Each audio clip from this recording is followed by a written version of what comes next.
Hello, everyone, and welcome back to the Film Room Podcast. This is episode 42. I'm your host, Joe Baress, along with my co-host, Joby Fawcett. Joby, we're recording this on a Monday afternoon / evening. How we doing? Joe, we're doing quite well, and I want to again apologize to your loyal followers and I will not, there are no plans right now for me to exit stage left mid-podcast. Okay, but Joe, this is a very, iffy situation with me day to day. That's a good point. That's a good point. So we're actually hour to hour. I mean, anything could happen. It's true. It's true. But let's keep our fingers crossed, and I'll try to hang in there with you for the hour. Absolutely. We'll roll into it. Just to say off the top, congratulations to the Valley View softball team advancing to the state final not too long ago today. So congratulations to them. We'll get more into that later, but do yourself a favor, go to the Times-Tribune.com/sports and read Tom Fox's story. He did a great job out there with Valley View, but congratulations to them. But right now we are joined by our Times-Tribune Athlete of the Week, who's also trying to hopefully make a state final later this week. Sadie Gilbert from Abington Heights lacrosse. Sadie, how's it going? It's great. I'm good. Yeah. And so why Sadie got the award, she helped the Lady Comets become the first District 2 team to reach the state semifinals in lacrosse. She had 6 goals in the first round win over Hershey, including key back-to-back scores in the third quarter after Hershey closed to within 2. And she added 3 goals and an assist in the quarterfinals, a quarterfinal victory over Upper Moreland. I believe that was 13-7, including a tying goal in the third quarter.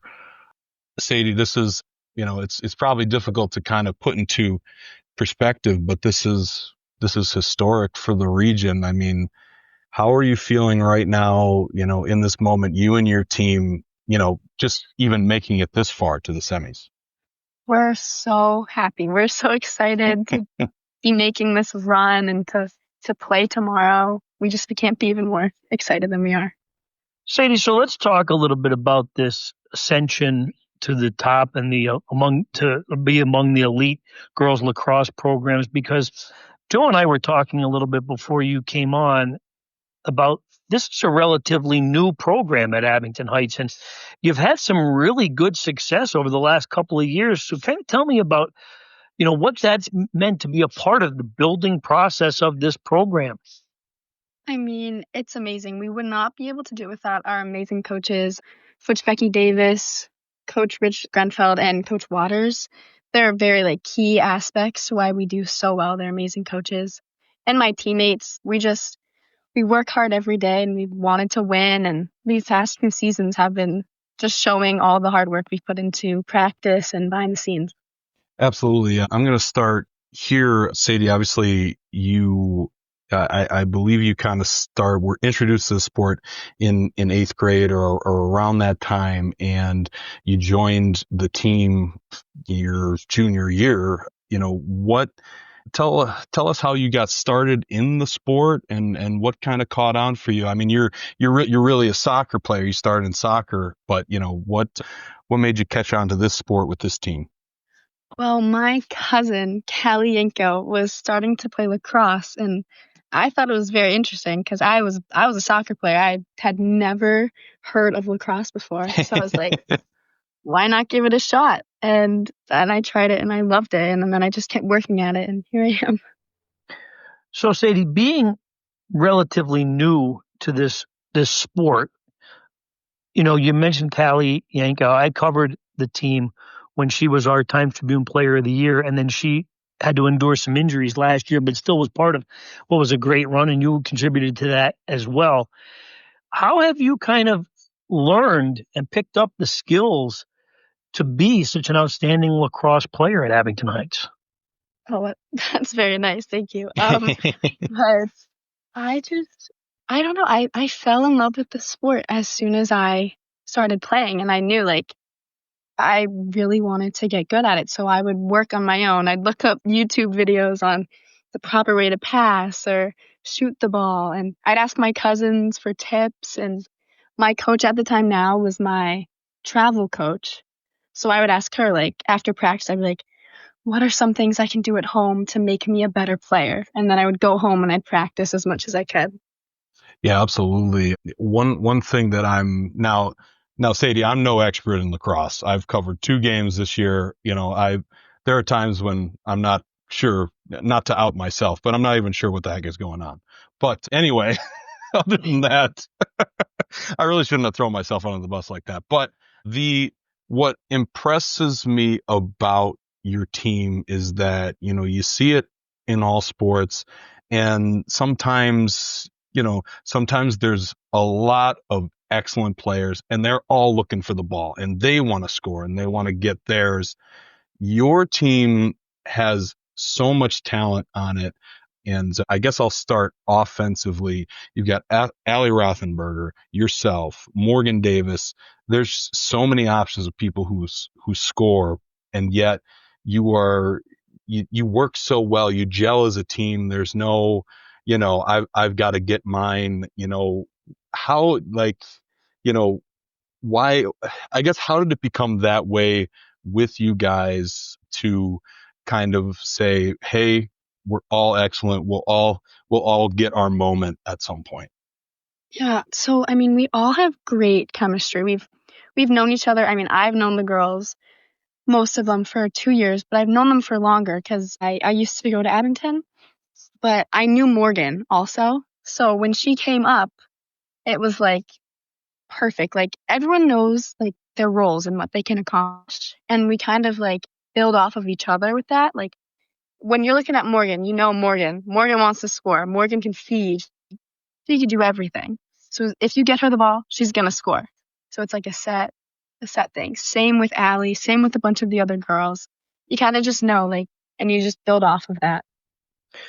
So, Sadie, let's talk a little bit about how exciting this season has been. I know expectations were extremely high coming into the year based upon the success that you had last year and the talent that you had returning in the lineup. When did you and your teammates kind of realize that not only could you have similar success, but this could really be a special season? And how has this team come together and not only had success, but enjoyed the 22 games that you've played? I mean, I think we realized that, like, the first practice when everyone was just so excited and so happy to be there, maybe even the first game when everything started coming together and we were working together so well, it just kind of like everything like fit into place. It was perfect. And we knew like, hey, maybe we could go far this season, and now we have. Absolutely. I was going to say you're there at this moment. I think the one thing that maybe goes a little, I don't want to say overlooked, but it's easy to look at obviously the lacrosse game and see the goals. And, when I covered the first round game, you guys won that 15-10. And I think you look at that score and say, Abington just outscored them, but the defense, a bunch of defensive sequences in that game were absolutely key. Obviously, all but that Hannah Russell 50 seconds where she scored four goals, because she's just an excellent player for Hershey. You guys really were able to lock down defensively. How important has your defense been to get you this far? Oh, we may have lost Sadie. Oh, sorry. You Oh, cut out a little. No, go ahead. Sorry. I get very long-winded with my questions, but how important has your defense been for you during this run? Oh, incredibly important. I think defense is the most important people on the field. We would not be able to have gone as far as we have without them. Each one of them is an amazing player, and God forbid if we wouldn't have had one, the season might have been different. Sadie, so I was riveted to the coverage of your game on Saturday down at Emmaus. And there was a time when Upper Moreland had kind of seized some momentum and actually held the lead for a little bit there after the first half. And just kind of tell me about the mood and what changed with your team and your approach to really overwhelm and overpower a team that's coming out of that District 1 area that's so, really, really upper echelon of girls lacrosse programs. Yeah, I mean, we played them last year and it was a tough loss. We were all very upset and we knew like, hey, this is our revenge game. So when we started getting down and then like halftime came and we were listening to her, she really like got us like it was a mental game. And right now is the time where if you want to win this game, you need to play like you want to. And as soon as that was over, we were like, all right, we need to win this game. And then we started getting some momentum and it just kept going throughout the game. Absolutely. That's really impressive to be in that situation and in unfamiliar territory and getting that win. Now, obviously you're preparing for Strath Haven. They beat Crestwood to get here. You've obviously Crestwood's a very good team. You've experienced that. What do you kind of try to do to prepare for Strath Haven? What have you done? And, have you been able to learn anything about them in these past few days?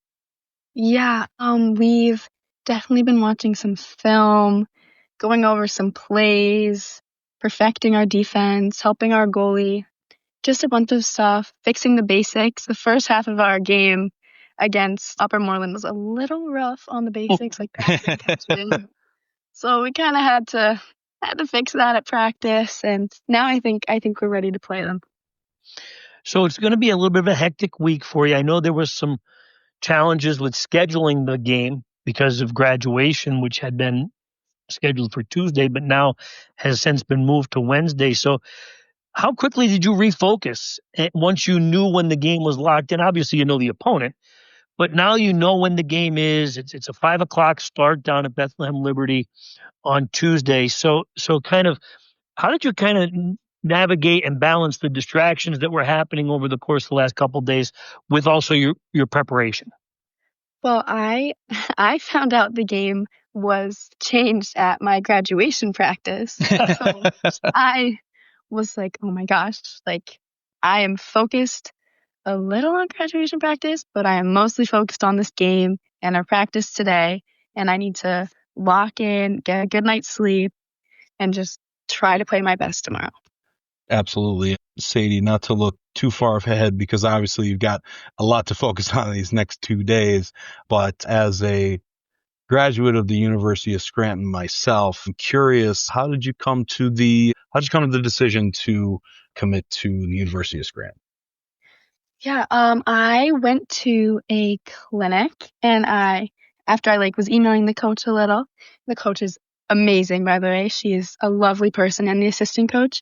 And I went there and I met some of the team, most of the team, and they were so nice and so inviting and they talked to everyone and they were just so upbeat and joyful. And I loved it there and I loved playing on that field and being a part of that team was just something I really wanted to be a part of. And as soon as the coach made me that offer, I was like, I can really see myself here. So I accepted. Absolutely. That's awesome. Now, Sadie, you are a member of the soccer team as well, right? Yes. So you have some experience with these types of state playoff runs. So have you given any of your teammates some advice now that you're kind of into the Final Four? Well, unfortunately, I was not on their run last year. I came to Abington a bit late. Okay. But yeah, so unfortunately, I couldn't give them some advice. Okay, but listen, you certainly understand that you're under some pressure this semifinal round, but certainly you can handle it. That's for sure. Yes, definitely, definitely. Absolutely. Sadie, last thing from me, I always find it interesting. I was just reading your Athlete of the Week interview. You were talking about, some athletes you admire. How much professional lacrosse, do you get to watch or college lacrosse? Is it something you're able to have the opportunity to follow? Yes, it definitely is. And now that I've been playing lacrosse for 4 or 5 years, I've really gotten my dad into it. So whenever a game is on, he will let me know. And we will turn it on. That's awesome. That is awesome. Joby, do you have anything else for Sadie? I don't. I just want to wish her, as I always do, the best of luck as we move forward here in the state playoffs. It's going to be a lot of fun to be playing in this atmosphere down at the big stadium in Bethlehem. And you've had a great season, certainly exciting for you and your teammates there at Abington Heights. You've done the entire area very proud. Thank you so much. Absolutely, Sadie. Hey, thanks for taking the time to, join us. I know it's been a hectic schedule for you, but you were fantastic today. You've been fantastic in these playoffs. So, hey, do your best tomorrow and good luck. Thank you so much. Thank you for having me. Absolutely. Thanks, Sadie. We appreciate it. Bye. All right, Joby, that was our Athlete of the Week, Sadie Gilbert of Abington Heights Lacrosse, brought to you as always by the Lehigh Valley Orthopedic Institute. Joby, this is, obviously this is history, we've talked about the growth of lacrosse in the area, and, you've experienced it more than I have, but this is just an impressive run by this Abington Heights team. I mean, obviously they're in the semifinals, but, I was so happy that I got to witness just how good this team is. Yeah, Joe, and listen, we're going to probably get you out of the bullpen again because I'm going to force you to. But that being said, listen, I took on the assignment of covering some lacrosse. Basically, I started with the boys lacrosse and moved on over to the girls. And this Abington Heights team, first and foremost, let me tell you a little bit about this program. I got a chance to watch it grow, and Coach Becky Davis is terrific, her and her staff. First and foremost, they emphasize so much the fundamentals of the game. Like you, I don't know much about lacrosse. I didn't know much about lacrosse until I started covering it. And you just watch how well disciplined these players are at trying to execute what she had implemented as a game plan. And that worked. That's why any program that starts out from its infancy, you need to start there. And that's how you get to where Abington Heights is tomorrow. And that's the state semifinals. You combine that commitment to the fundamentals and teamwork with talent. That's how you end up in the state semifinals. So I'm just real happy for this group. Yes.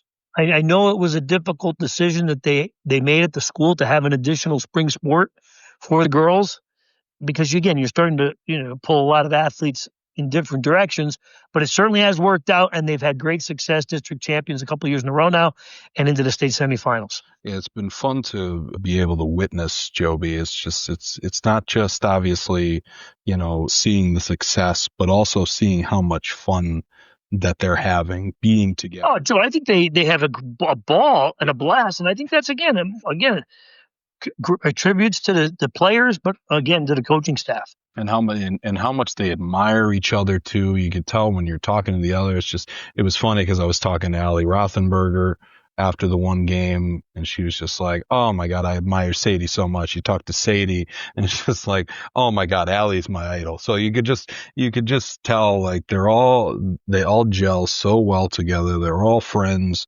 It's really great to see, and sometimes on such a talented team, it's difficult to blend in, find your role, but they all know their role and they play it great. And again, I can't say this enough, that, it doesn't show in the score sometimes, but their defense is excellent.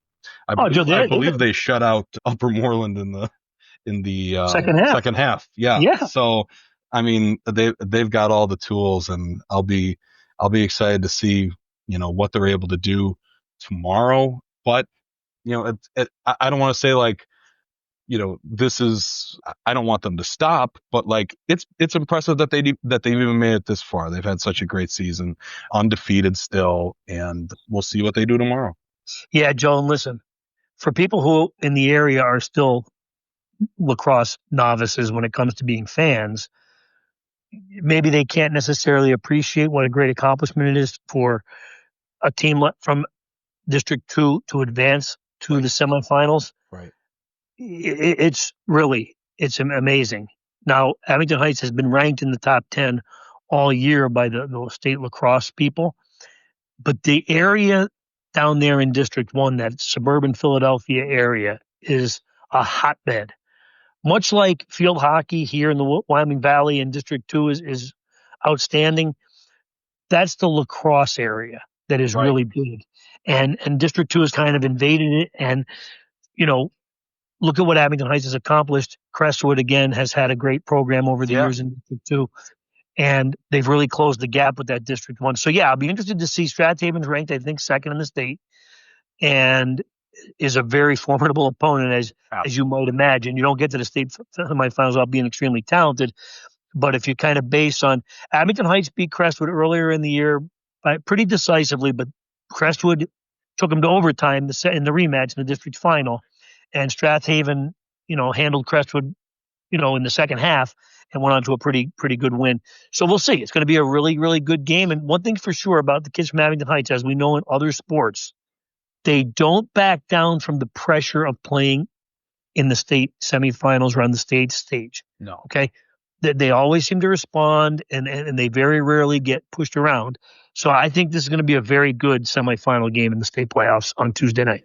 Absolutely. And I think we already mentioned it, but that game is Tuesday, 5 p.m. at Bethlehem Liberty High School. Joe, get your oil changed. Exactly. That's a 76 or 77 mile trip for you. Joby, we may have a bit of a pickle, but we'll talk about that off air. Joe, I don't want to hear what's going on with your canning situation at the house. All right? Absolutely. But anyway, while I have you, Joe, quick update for those people who are going to hear this podcast certainly well after the fact. But Scotty Walsh was out there covering the Pine Grove Mid-Valley State softball game. Pine Grove wins it 3-0 over Mid-Valley. Just a terrific season by Mid-Valley again in PIAA Class 3A. And what a credit to that program there. Won a state title a couple of years ago and has continued to make an impact on the state level, district level. And it's just, what a program. Yeah. And you have to say congratulations to these girls. A whole different cast of characters now at this point. From a couple of kids had some state experience from 2 years ago, but look, you're replacing a lot of your lineup, a lot of your leadership. Yeah, young players on this team, and they're not going anywhere. That's for sure. But certainly have a lot to be proud of after today. Absolutely, I'm glad you focused on that. It's impressive to what this program has done, and this is just another success making it to the state semifinals in Class 3A. Joby, we do have a team going to Penn State for a state title matchup, a team that we've obviously been talking about all year. Is the Valley View Cougars after an absolutely thrilling game this afternoon at Hazleton Area High School against Northwestern Lehigh. If I may, Joby, you may. So it's your show, Joe. Thank you. I appreciate that. So Abby Call, Clemson commit. Well, first of all, I guess to set it up here, and Tom Fox, again, did an excellent job with covering the game. There's video of the game-winning hit on his Twitter. Northwestern Lehigh scores 2 runs in the top of the 7th to tie it at 4. Kaylee Karwoski for Valley View works a 4-pitch walk. Penn State commit, by the way, Joe. Penn State commit, exactly. Cora Castellani bunts her over to second. And your number 3 hitter, Abby Call, comes up in just a big spot and smokes an RBI single to left field past the third baseman. Not much the third baseman could do about it based on how hard it was hit. And Kaylee Karwoski comes home and scores and sends the Cougars to Penn State with a 5-4 victory over Northwestern Lehigh. I mean, Joey, I just want to say, it's, we've seen it. It's obviously it's difficult once you get to this point in the season. The smallest things can hurt you. We've seen a lot of times where we have teams from the area down there. They have a lead, and then late if they end up losing it and are unable to advance. And we've seen it the other way too. And this is it's just a testament to the team. Taylor Cawley pitching out of, now granted they had a 4-2 lead, but it's second and third with one out and it's 4-3.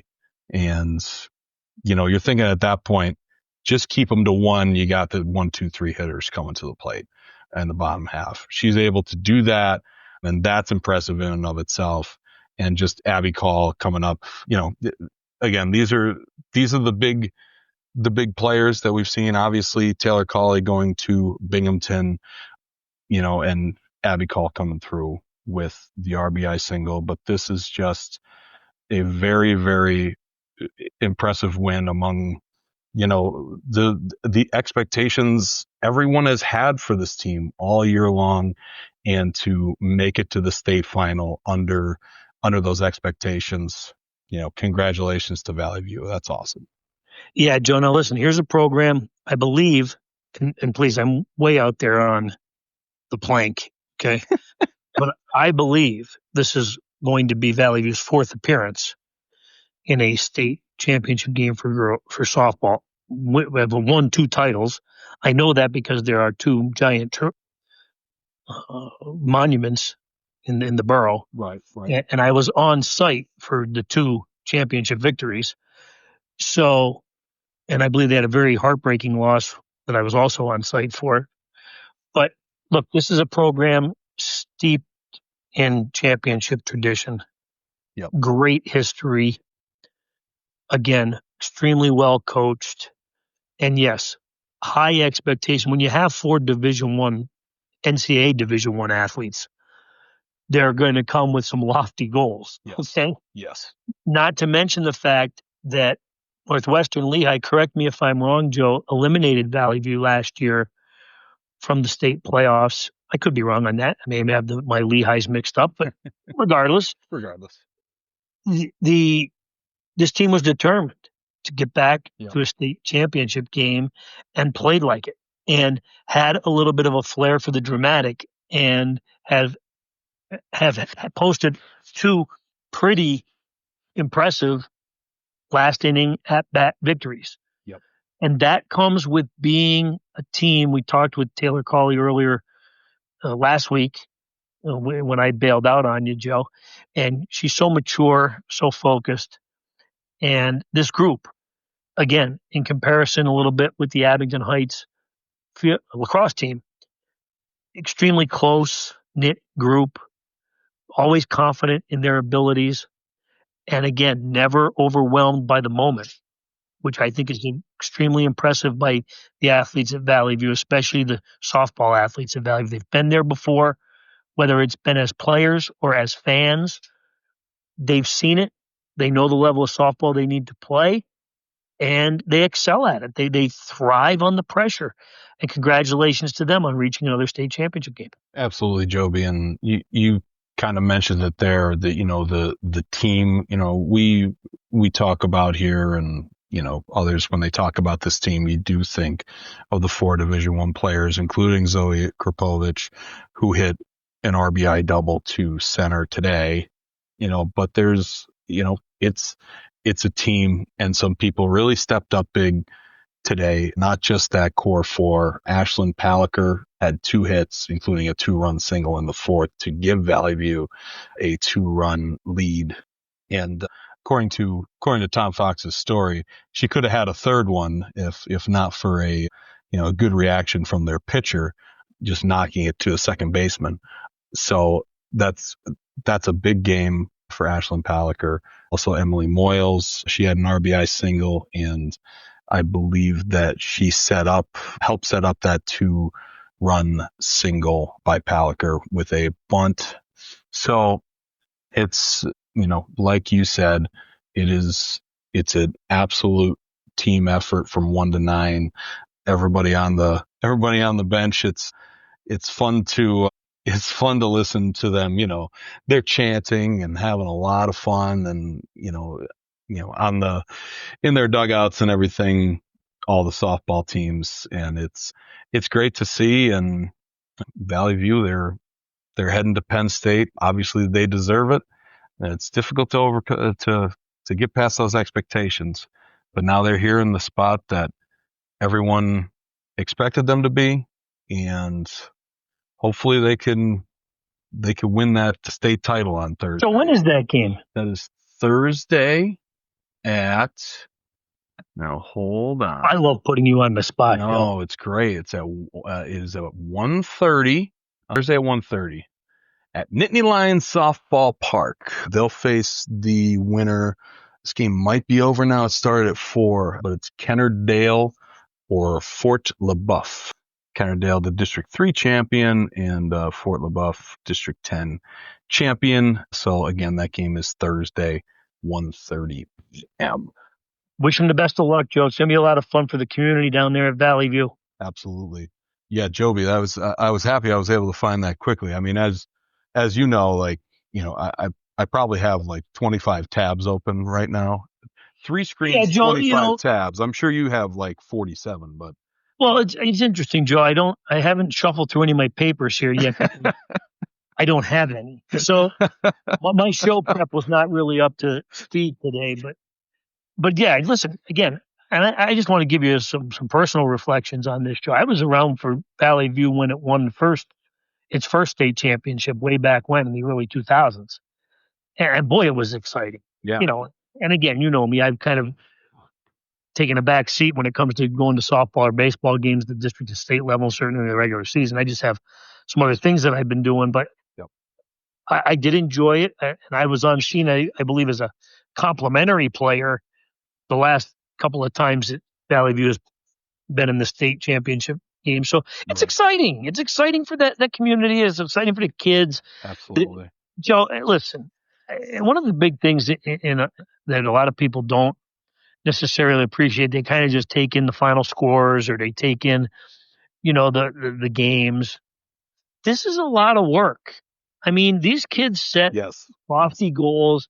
And these softball players in particular at Valley View, having had a daughter who played softball, they make these 12-month-a-year commitments to softball, especially in the summertime during these very intense travel schedules that they endure. So you got to give them a lot of credit. And you also have to certainly say that they represented the Valley View School District with that real defining intense competitive spirit that school is known for, and its athletic programs are known for. You know, they've had some success remember, Joe, it's not too long ago that the Valley View boys made a successful trip to the semifinals, or went to the semifinals in boys basketball, and that community rallied behind that program. And, you know, they had some success in football as well this year, winning a District 2 championship, and the girls basketball team won a state playoff game for the second year in a row. So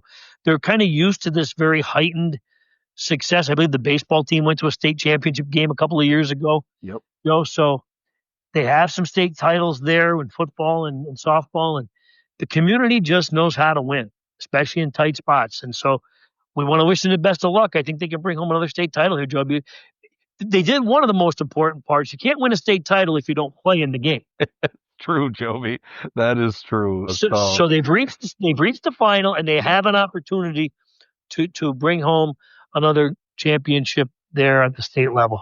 Absolutely. And, you know, you said it, Joby. It really is a testament to these kids. It's funny you bring it up. I actually had this conversation a couple days ago just about, you know, when I was a kid. I mean, it was just like, I was involved in the AAU basketball scene, but, you know, the pressure that's put on these kids now, and the year round sports and everything. And, you know, it's a lot of work. I don't want to get too far into it because that's a whole podcast in and of itself. But you know, it's interesting to, you know, kind of look at it now and be like, geez, there's a lot of emphasis on all this travel stuff and all this. It's a lot of work, like you said, and so just to see it pay off is fantastic. Bill, the one biggest thing you take away from all of this is, and we kind of are winding down here now, a lot of the kids are graduating, having their graduation ceremonies, and, you know, we're getting close. I believe we're in June 9 now. Tomorrow will be the 10th. Yep.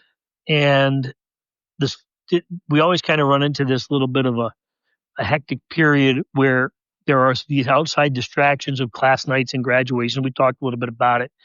And it's such a bittersweet moment for these athletes in softball and baseball who go this extra mile to get to this championship weekend.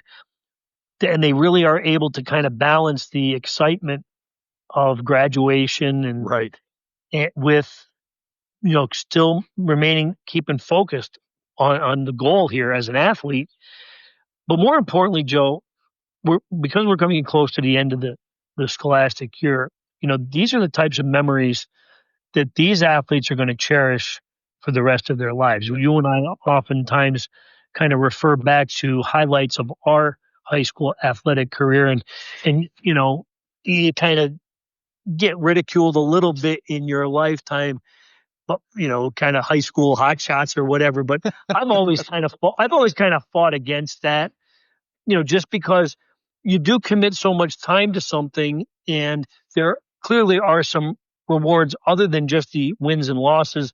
A lot of kids get an opportunity to play at the collegiate level. Some receive scholarships, and those types of opportunities impact the remainder of their lives.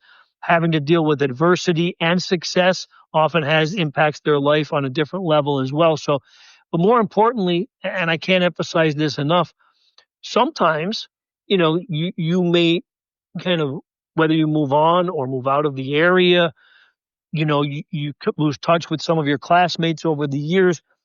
Anytime you get together and reunite as a group, you have these wonderful memories to reflect back upon. And anyone who tries to downplay that, I think, is just jealous. You're right. And I get it. We're kind of in this world now where it's easy to say, you're Al Bundy, you scored 4 touchdowns against Brookdale High School or whatever, and you say, oh, you're still living in the past. No, these are wonderful times for these young athletes who have committed a great deal of time to achieving success and their goals. And they are times that they will be able to reflect upon when they are with their friends, teammates, and classmates later on down the road. And it'll always be something that they can remember. And it's certainly something that those who watched and supported them in the communities, their parents, their friends, their classmates, they'll also have wonderful memories as well. So they all should be very proud. Winning the Valley View had today, and even in defeat at Mid-Valley, and the other teams that have had success as well at the state level, it's really been a great scholastic sports year from when we started in August, Joe, to where we are now in June. Exactly. You got to celebrate the great moments, Joby. Especially now. Joe, Sylvester Stallone and Rocky had a great monologue about, to his son, that life is going to deal you the hardest punches. Right. And it's not how many you can take and how many times you fall down. It's how many times you get back up and keep fighting. And life, no matter what, for anybody moving forward, is going to have its peaks and valleys, and it's going to have its highs and lows, and it's going to have some challenges that maybe you don't expect. You can often reflect back on these wonderful times, and I think that's a good thing and not something that should be taken lightly. Couldn't have said it better myself, Joby. We are going to have, some moving away from the spring season for the moment. We're going to have some news coming up this week by one of our great athletes, Tavian Branch of Riverside. Oh boy, would be is that coming up? It's believe it or not, it's coming up. I believe he's going to make his decision on Wednesday, Joby. I saw it on the Twitter and I saw it on the budget. So that's X, by the way, now, Joe. Yeah, right. So it's on X. Don't worry, I'll edit that out. I'll make it sound like I said X. But so he's narrowed it down to Riverside football players. Narrowed it down to Penn State, Notre Dame, Alabama, Oklahoma, Rutgers. So he's going to be making that decision on Wednesday. This is we've had these big announcements, over the years. London Montgomery, Sierra Toomey, obviously, and so this is no matter what he chooses, it's always exciting for the area to see these kids going to big time Division I colleges. And this is just exciting for Tavian. I'm just happy for him. It's extremely exciting for Tavian. It's wonderful for the Riverside football community. They should embrace this moment. And if you know Paul Brennan, the superintendent of schools there, he more than is embracing it and publicizing it. Absolutely. He is a social media guru, by the way. Let me say a couple of things here, Joe, real quickly about Tavian Branch. He's won, first and foremost, this announcement. As you've mentioned, we've had these in the past on the Montgomery. We've had Sierra Toomey, CJ Dupree. He is entering into a much different landscape of college football. True. When he makes this decision Wednesday. So it's not really necessarily, you don't want to ever downplay what other local athletes have had to do in their decision making, but certainly Tavian's is extremely different when it comes to now. If you saw that schools can directly pay their athletes, not just in scholarships, but they can actually draw a salary from what will be I believe, Joe, I don't know if the number is finalized yet, but I thought I saw somewhere where it's a $20 million budget. So, however that's divvied up through the star players or whatever. I believe Penn State announced that it will do its best to distribute money right to the cap. So right, whatever that may be. But Tavian Branch couldn't be a more engaging young man for 17 years old. If you ever get a chance to kind of sit down and chat with him, you just kind of, as a sports writer, you just feel really good for a young man. And I felt this way about any of our kids who move on to compete collegiately. Having been an athlete here locally who benefited greatly by my athletic ability over my academic gifts, I'm not saying that about anybody else but me, but I was certainly not going to be able to attend Lafayette College under any other circumstance if it weren't for my athletic ability, okay? Tavian is going to be, certainly having, you want to talk about how he can impact his life moving forward. It's going to be a big deal here.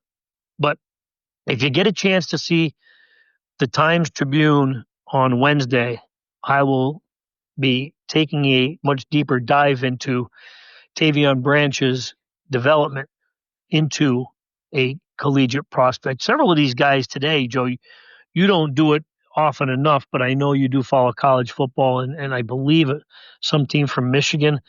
But recruiting is such a different ball game now. A lot of these kids that commit when they're sophomores. Yeah. Or, we had Nick Bradley commit to Auburn as a freshman for baseball. Yep. And I so a lot of the recruiting process is done much earlier. And Tavian was a late bloomer. He didn't even start playing football till he was a freshman in high school. Wow. So now that does happen a little bit more often with linemen. So let's not get too far ahead of ourselves. But he was really green when it came to playing football, and he put in the work. He became extremely committed to the weight room. He is very strict with his dieting, and if you read the story on Wednesday, I think you're going to be really, really excited for this young man making this decision. And he did not give me any insight into where. So if that's what you're trying to get out of me, you're not going to do it successfully, Joe. But yeah, where's he going, Joby? Where's he going? Listen, you could do a lot worse than the 5 schools he. Yeah, you're not kidding. Hammered it down to. I believe he topped out at 24 or 25 football bowl subdivision offers. Yeah, which is pretty impressive. Yeah, it felt like more. It felt like what was coming in like every day. Again, that number may be different. Different recruiting sites have different numbers for him. I think Rivals.com has him at 24. 247sports.com has him at 23 or 22. Another one has him at 25 or 26. So he has quite a few offers. Let's put it that way. And these are all names you're going to be familiar with. All teams that are going to compete probably for the postseason in college football. So, and look, he's talented. He's an excellent football player. Watch his highlights tape on Huddle. He's impressive. Yeah, absolutely. And Joe, if you meet him, he's imposing. He's a big dude. I believe it. I believe it. He's every bit of 6'3", 6'4" Yeah. on a good day, and he's up to 290. And we'll have a photo with the story that he submitted. He's a monster. It's funny when you go up to some of these athletes after the game and go to interview them, and like you're like, putting your phone or your recorder, and like you're looking up. It's it's very. No, listen, I'm not even ashamed to say this. I actually say it with a great deal of pride. When people often, you always get into these arguments over eras of football. I don't know if I could compete in this era of football with how athletic and how big these kids are today. I was, very undersized even for the 1980s. So I would be, remiss to believe that I could even play a down of football. Yeah. Under these circumstances, you see some of these kids out there, it kind of gets me to when I visit the camps, which is coming up shortly, Joe. Yeah. Believe it or not, in August. Okay. It just amazes me how agile and quick and how well these young athletes can move with the size and strength and the muscularity that they all have. And it's a credit to them and their commitments that they've all made. But boy, it's going to be an exciting time on Wednesday, Joe, for Tavian in making this decision. And he is a wonderful, wonderful young man. I hope I am able to, in words, describe him to our audience, just how great a kid he is. Absolutely. I'll be excited to read that. Joby, based on everything else we had, well, you were able to kind of, cover some volleyball, and, if you want to say anything I do. about it, I mean, I think just quickly, Again, Joe, these are two teams that reached this, Holy Redeemer and Abington Heights, reached the quarterfinals in the state playoffs, have nothing to be ashamed of. They lost to two very talented teams. Holy Redeemer lost to York Suburban out of that District 3. Again, it's a power district for boys volleyball. I want to say about Holy Redeemer first, because I don't know those players that well, but I did have an opportunity to meet them and cover them in the district championship game, victory over Crestwood, and then again in its state victory over Carver Engineering and Science. And this is a very talented team. Josh Roca is really one of the more gifted volleyball players I've seen in my career covering boys volleyball in high school. I want to wish him the very best. He's another one of those incredible young men who he is going to Penn State main campus, and he is going in the pre-med track. So again, someone who's an extremely talented athlete and very much smarter than me. And me. Yep. And so I get humbled by being around these young athletes, and he was just such a nice young man to meet. All the players at Holy Redeemer were very fun to talk to during this run. So congratulations to them. They were beaten on Saturday, and then in the second game of that doubleheader down at Exeter Township High School, Abington Heights, in its historic season. Again, you keep saying these things, historic. Yes. As the girls lacrosse team had a historic win, Abington Heights boys volleyball team had its first state playoff win earlier in the week. Just a tremendous comeback victory over Bethlehem Freedom. I was on hand for that. And you could just feel the energy in the gym, Joe. You felt great for these kids. And really quickly, I know you want to get going here, but, I've had an opportunity now to cover Sean Theodore and Shane Brower, and from the fall all the way through the winter into the spring. And I can remember, Joe, in August at the Lackawanna Football Conference Coaches Media Day, these two young men came in together. They're 6'2", 6'3". We talk about looking up to these tall athletes, and both have had similar tests of their will through some adversity. Shane Brower through injury, Sean Theodore through losing his starting position and having to find a new position within his football program. And they've won district championships in all three sports that they played this year. They're throwback kids, three-sport athletes. They won in football, they won in basketball, and they topped it off with not only a district championship in volleyball, but the first state playoff victory in program history. So congratulations to them. It's been a blast covering them, and I wish them the very best of luck moving forward in the future. Absolutely. I couldn't have said it better. I just wanted to say that, it's very hard there's some really, really, better than I do, some really good volleyball teams in the state. So to kind of, go as far as they did, it's really impressive by these two programs. Yeah, Joe, Abington lost to the number one team in the state. Okay, exactly. Yeah, it's nothing to be ashamed of. Not at all. Not at all. Joey, well, we're winding down here. That is the end of my Google Doc here of things to discuss. Unless you, Joe, listen, here's the thing: things to discuss. We have gotten going here in this podcast. We're episode 42 now. Yep. And I just want to mention, you kind of taken this bull by the horns. You've really built this and grown this program. I just want to say kudos to you and what you've been able to, the platform you've been giving these young athletes the opportunity to kind of not just talk about their sports, but their teammates and how they've gotten to where they are. I think it's pretty cool.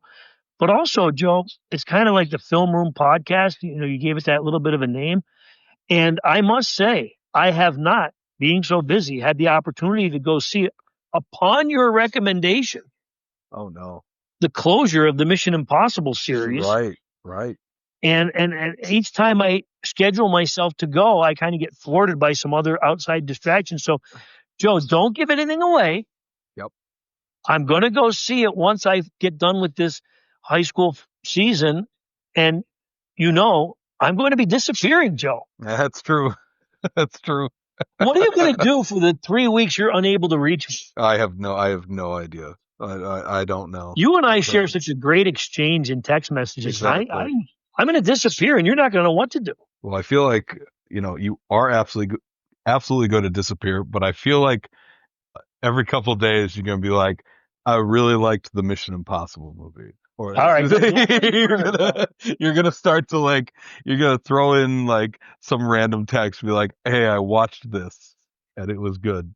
Hey, I watched this Joe, and I didn't like it. Since I'm going to be gone for a while, when I leave, I'm going to be out of touch. I want you to know I've already seen Jaws once this year. This is an anniversary year for Jaws. Okay, right? What? Yes, is it 50? Joe, the summer of 1975. Oh my God. Jaws was released. Now listen, as I am aging, and again, I watched this a number of times, but I have a tradition here with my family. We get together on July 4th and we always watch Jaws. Okay. Yep. That is a long-standing tradition. Now, since my daughter Megan has moved away, Grace has a full-time job now in the summer. It's going to be extremely difficult, but I am going to watch it on my own. As to carry on the tradition. Love it. But I will say, Joe, several of the things, and you'll watch it too because I'm going to force you to do it. I want you to start picking up on some of the kind of little nuances of Jaws that frustrate me now as I'm getting older. Okay. Yep. Once this is one, and I may throw a couple out at you as we move forward with the podcast. I don't know how long you're going to go into the summer with this, but Joe, once the shark was identified of being 25 feet, which, as you know, Quint, right, to tell by the dorsal to the nose, 25. Yep, 25. Once you and Chief Brody identifies that they are going to, in fact, get a bigger boat. Yep. My question to you is this, Joe. Before that, what was the plan? Did they really believe they were going to capture this massive fish with fishing line and a fishing rod?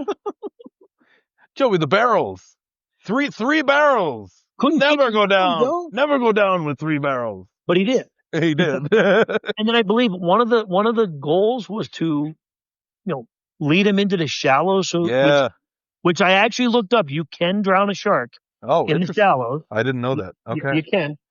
But Joe, it's incredible. At what point did you kind of? Yeah.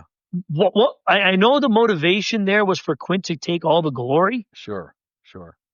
But the size of the shark.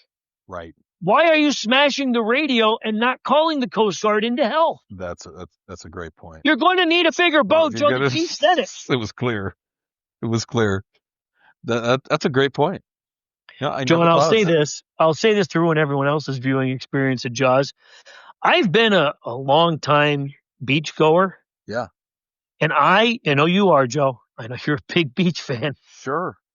I very rarely see that number of people out in the ocean Oh, treading water true. that will open them up to the vulnerability of being attacked. But you may get one or two Sure. who are strong enough or courageous enough to go out there treading water. But if you watch Jaws, the entire beach is out there treading water.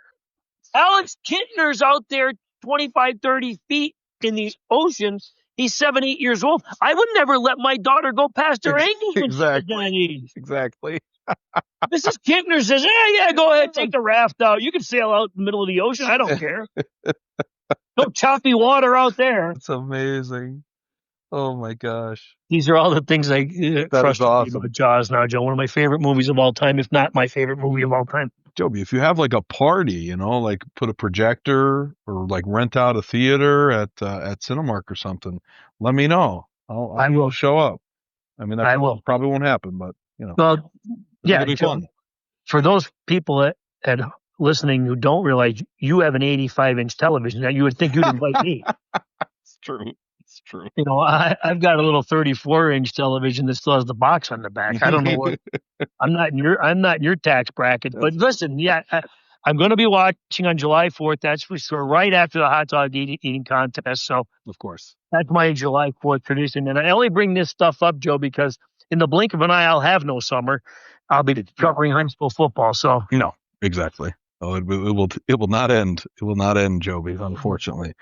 But that's as of now, I guess that's gonna do it here for us on the Film Room Podcast, Joby. all right, Joe. There's nothing more I can do to convince you that lacrosse is one of your favorite sports to cover. Yeah.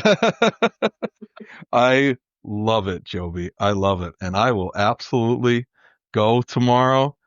But there's just a small pickle. And All right. we'll discuss it. That'll be a little off-air tease that no one will ever know. No one will ever know the outcome.